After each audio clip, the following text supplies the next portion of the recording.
Это простая? Минералка там на этом линии осталась.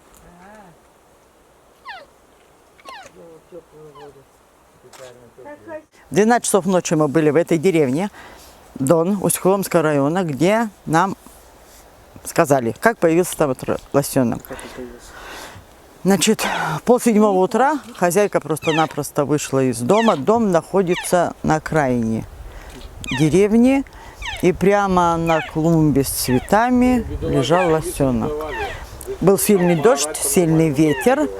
Лосенок фактически не испугался, не отреагировал на появление человека, дал себя погладить.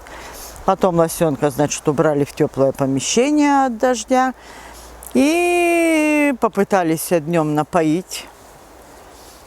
Сосал очень хорошо, но так как у людей опыта нет, поили с ладошечки, с сосочки, но какая-то капля молочка лосенку попала.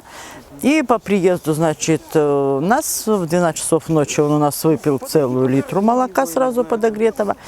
Потом, значит, быстро машину обустроили для перевозки, постелили сено, сделали малюсенькую дозу обездвиживающего именно для погрузки. Эта доза действовала, час от силы. Сначала, когда лосенок, значит, прочухался, поднимался, пинался, но в итоге и сам уморился. И в течение дороги он выпил еще литру молока и литру воды. И потом ехал до Яхши спокойно. Где-то вставал, а так просто спал, реагировал, если отходил человек от него, потому что ему надо разговаривать. Головку ложил на ладошку постоянно, на тепленькое, на мягонькое. И, значит, в 1:30 ночи мы выехали из села Дон, а в начале 11-го, 1 июня мы привезли лосенка уже на ферму, где он себя ведет довольно-таки спокойно. Лосенок постарше наших, родившихся на ферме, покрупнее. Лосенок мальчик, и мы ему дали кличку Дон. Все жители, которые нас провожали, очень довольны.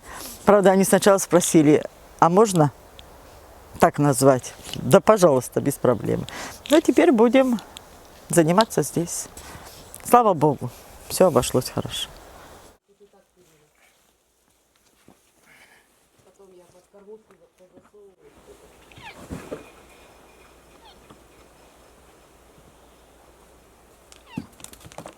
Ну, ты что, спотыкач?